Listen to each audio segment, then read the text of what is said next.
छत्तीसगढ़ महतारी की Congress party TS बाबा TS बाबा। नमस्ते, मैं हूं तृप्ति सोनी। छत्तीसगढ़ की राजनीति पर बड़ी दिलचस्प चर्चा करने जा रही हूं आज। थोड़ी ही देर का वीडियो है, पूरा जरूर देखिएगा क्योंकि बात हो रही है छत्तीसगढ़ अखबार के राजनीतिक विश्लेषक शशांक तिवारी जी से। और इन दिनों शशांक जी बड़ी चर्चा चल रही है, हम साथ साथ है जी। ये किसके बारे में है? ये जो चर्चा है वो सरगुजा जिले से आई है, सरगुजा संभाग में। सरगुजा में एक और विशेषकर कांग्रेस में हुआ ये है कि आज ही पवन साय जी भाजपा के क्षेत्रीय संगठन मंत्री, क्षेत्रीय महामंत्री संगठन पवन साय जी वहाँ हैं। और आज ही कांग्रेस के बड़े लीडर टीएस सिंहदेव सीतापुर के दौरे पर थे। सीतापुर वो अमरजीत भगत विधानसभा क्षेत्र, अमरजीत भगत के क्षेत्र, जहाँ से अमरजीत भगत 4 बार विधायक रहे हैं। संयोग ऐसा हुआ, अमरजीत भगत खुद टीएस सिंहदेव के साथ साथ गए। न सिर्फ साथ गए, मंच साझा किया और लोगों से टीएस बाबा जिंदाबाद के नारे लगाए। छत्तीसगढ़ महतारी की कांग्रेस पार्टी टीएस बाबा टीएस बाबा। थोड़ा गांव में आने का मौका मिला है।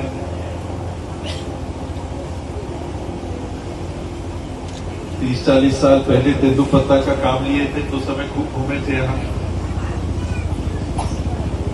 अजर साहिब जी के यहाँ जाने का पुलिया उलिया भी नहीं था, उसके बाद पुलिया भी बना, सड़क में सुधार हुआ, बिजली बत्ती पहुंचा। इन दोनों के बीच कोई अदावत भी थी क्या? जी। आज नारे लग रहे हैं जिंदाबाद के। हुआ ये है कि आज से नहीं, शुरू से ही राजनीति। अमरजीत भगत को बोलना जाए तो अमरजीत भगत 2003 से लगातार चुनाव जीतते रहे, 2018 तक। पहली बार 2023 में हारे करीब 20,000 वोटों से। उससे पहले उनके राजनीतिक जीवन शुरुआत हुई अजीत जोगी से। वो अजीत जोगी के करीबी थे। अजीत जोगी ने उन्हें सरगुजा जिला कांग्रेस, युवा कांग्रेस का अध्यक्ष बनवाया था। उसके बाद वो एक तरह से जोगी खेमे से जुड़े रहे। जहाँ तक सरगुजा की राजनीति का सवाल है कांग्रेस का, तो वो सरगुजा राजघराने के इर्द गिर्द घूमती रही है। और टीएस सिंहदेव स्वाभाविक है, मुखिया हैं, उनकी पकड़ है। सरगुजा की न सिर्फ सरगुजा अंबिकापुर विधानसभा बल्कि सरगुजा की तमाम सीटों पर कम ज़्यादा प्रभाव है, पूरे 14 सीट। और इसमें कोई इनकार भी नहीं कर सकता। अमरजीत भगत जहाँ की हम लोग चर्चा कर रहे हैं, सीतापुर, वो अंबिकापुर से सटा हुआ है। वहाँ भी अच्छी फैन फॉलोइंग है टीएस सिंहदेव की। जोगी पिछली सरकार में अमरजीत भगत एक ये था, पिछली एक चर्चा ही है, एक धारणा ही है छत्तीसगढ़ की राजनीति में, जिसके पक्ष में बस्तर और सरगुजा होता है, जिसकी है उसकी सरकार होती है। 2018 में आपने देखा भी होगा, पूरा बस्तर कांग्रेस में था। लेकिन 2023 में जस्ट अपोजिट रहा, सभी सीटें हार गई। अब इसमें आपको एक बड़ी बात बता दूं, पिछली सरकार में ये तो डिप्टी सीएम थे, लेकिन दूसरी तरफ खाद्य मंत्री के पद पर थे अमरजीत भगत, भूपेश बघेल के करीबी थे। डिप्टी सीएम होने के बावजूद ये एक तरह से अलग थलग किनारे किनारे चलते थे। ये उसकी प्रशासन में ज़्यादा दखल नहीं थी। पूरी दखल अमरजीत भगत की रहती थी। सरगुजा में एक तरफा चलती रही।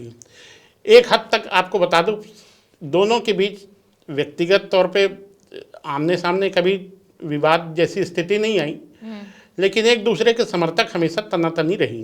दोनों समर्थकों के बीच में विवाद है। आपको एक बड़ा दिलचस्प किस्सा बताता हूँ। सरगुजा में अंबिकापुर में एक नया कांग्रेस का भवन का उद्घाटन हुआ, नया बना। कांग्रेस कार्यकर्ताओं ने चंदा इकट्ठा करके बनवाया, बहुत बड़ा भवन। उसका उद्घाटन 2 बार हुआ। पहला सुबह उद्घाटन अमरजीत भगत करके गए, खाद्य मंत्री, और शाम को भी टीएस सिंहदेव गए। ये स्थिति इस तरह का था। अब हुआ ये है कि पूरे 5 साल एक दूसरे के समर्थक लगते रहे। 18 का रिजल्ट तो कांग्रेस के लिए एकदम बम्पर रिजल्ट आया। मंत्री बने, जहाँ मंत्री बने तो फिर वो ऐसे भी मंत्री रहे बड़े। सरगुजा में एक तरफा उनकी चलती रही। टीएस सिंहदेव बड़े मंत्री थे, बाद में डिप्टी सीएम बने, लेकिन वो वो हालत ये था कि उनका कोई कलेक्टर फोन भी ना उठाए या और इस तरह की वो स्थिति तो थी 100 दिन के सार्वजनिक सीएम तौर बने पे। थे लास्ट में, बस और उसके पहले तो कई मंचों पे उन्होंने कह दिया था कि कोई छोटा सा छोटा पंचायत अधिकारी- विभाग उन्होंने छोड़ दिया हाँ। इसी तंग ये स्थिति को वही लेके। चिट्ठी आज एकदम वो मेडल बन के घूमती मेडल है बन के बीजेपी घूम के रही लिए। है। तो ये हुआ। अब विधानसभा के चुनाव 2023 में हाँ, हालात ये हुआ। अच्छा, 2018 में सफलता इसलिए भी मिली कि एक सरगुजा संभाग की 14 सीटों में एक थे ये लोग। एक थे, और दूसरी चीज एक अघोषित चर्चा ये थी कि टीएस सिंहदेव मुख्यमंत्री बन सकते हैं। तो इसके कारण लहर बड़ी। खुद अमरजीत भगत 32,000 वोट से जीते, टीएस सिंहदेव 39,000 वोट से जीते। जो भी प्रत्याशी थे सब भारी वोटों से जीते। अब चूंकि दोनों के बीच में तनातनी इतनी बढ़ गई थी, 2023 के चुनाव में अमरजीत भगत पहली बार चुनाव हारे 20,000 वोट से। टीएस सिंहदेव भी 2094 वोट से ही हारे, लेकिन हार तो हार है।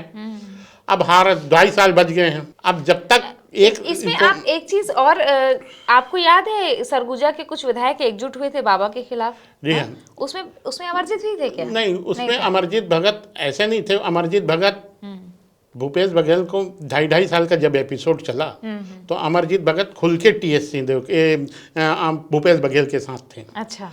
अमरजीत के साथ बृहस्पति सिंह, चिंतामणि महाराज, ये ऐसे थे जो खुलकर भूपेश बघेल के साथ अभी थे। बृहस्पति सिंह तो है नहीं बृहस्पति सिंह अब कांग्रेस से छोड़ चुके, कांग्रेस क्या से कर रहे निष्कासित हैं हैं। आजकल? क्या कर रहे हैं? अभी वो खेती बाड़ी के काम कर रहे हैं और उम्मीद है वो कांग्रेस में वापसी की कोशिश कर रहे थे। लेकिन अब चूंकि टीएस सिंहदेव का वीटो है न लेने के लिए, तो वो आ नहीं पा रहे हैं। तो हो सकता है देर सवेर ऐसी चर्चा है कि पार्टी में ना आए, मतलब भाजपा में उनके लिए गुंजाइश कम है, क्योंकि वहाँ राम विचार नेता हैं। जितनी नाराजगी, दुश्मनी उनकी, जितना गहरा मतभेद टीएस सिंहदेव से है, उतना ही गहरा मजबूत राम विचार से है। 36 का आंकड़ा है तो तो एक चुनाव चर्चा ये है कि वो पार्टी बना सकते हैं। हाँ?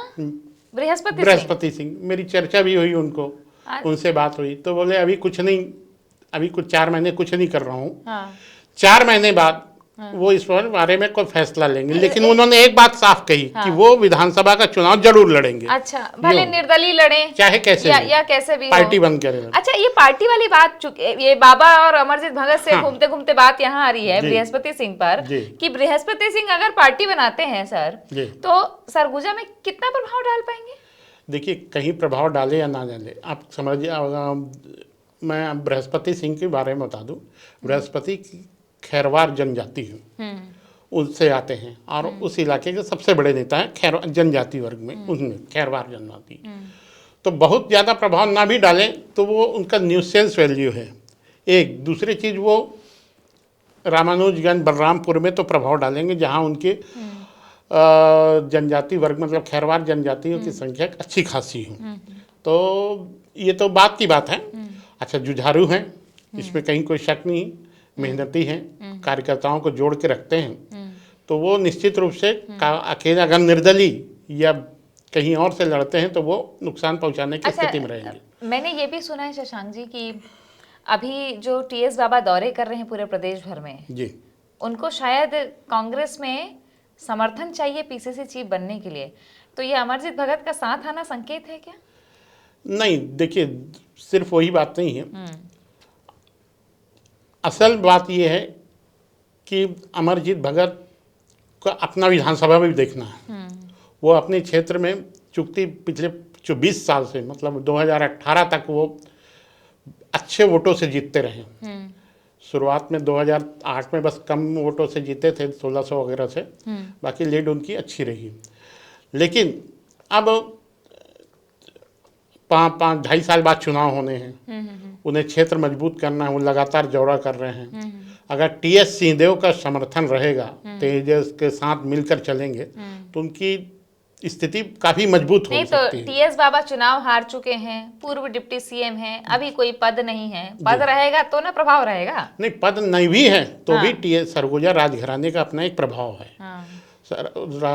वो राजघराने के मुखिया हैं, राजघराने के मानने वाले ग्रामीण अंचलों में काफी प्रभाव। सोचने वाली बात यह भी है कि 2018 में अगर उस प्रभाव से 14 सीटें सरगुजा की जीत ली गई जी, तो क्या उसी प्रभाव से हार भी गई कांग्रेस? तो अब चूंकि टीएस सिंहदेव और दोनों एक मंच पे आए हैं। अच्छा, टीएस सिंहदेव पूरे सरगुजा का दौरा कर रहे हैं।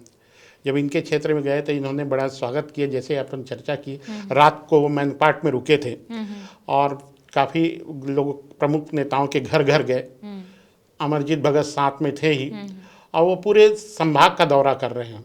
अब चूंकि जहाँ तक प्रदेश अध्यक्ष की बात है, वो 2-3 महीनों में डिसाइड हो जाएगा, ऐसा उम्मीद है। अभी 2-3 महीने और लगने हैं। ऐसा लग रहा है कि 1-1.5 महीने लग सकते हैं। अच्छा, ठीक ठीक, बिल्कुल। तो और कोई आपको? और अब ये देखना है कि चूंकि अब दोनों साथ साथ आए हैं, अभी साथ साथ एकता का दिखावा तो हो रहा है। ये एकता कब तक बरकरार रहेगी, कैसे रहेगी? अभी वो भी सिर्फ 2 ही साथ है, दो ही बाकी साथ। और देखना बाकी है कितने साथ रहेंगे। कितने साथ रहेंगे, लेकिन ठीक है, सरगुजा के लिए दोनों का साथ आना बड़ी बात है, क्योंकि 2 ही बड़े लीडर हैं वहाँ। हाँ, एक तो 20 साल से एक विधानसभा विधायक का प्रतिनिधित्व करना बड़ी बात होती है, और महाराजा हैं टीएस बाबा। तो एक अच्छा सकारात्मक कांग्रेस के भीतर एक हलचल तो हुई है, एक संदेश भी देने में कामयाब रहे हैं।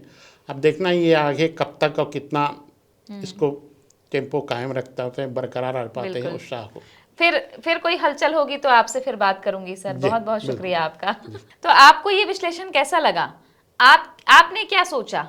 ये जो नारे लग रहे हैं जिंदाबाद के, आप अगर पॉलिटिक्स में दिलचस्पी रखते हैं और कोई भविष्यवाणी करना चाहते हैं, ज्योतिष है, तो कमेंट में लिख के जरूर बताइएगा और शेयर कीजिए इसे।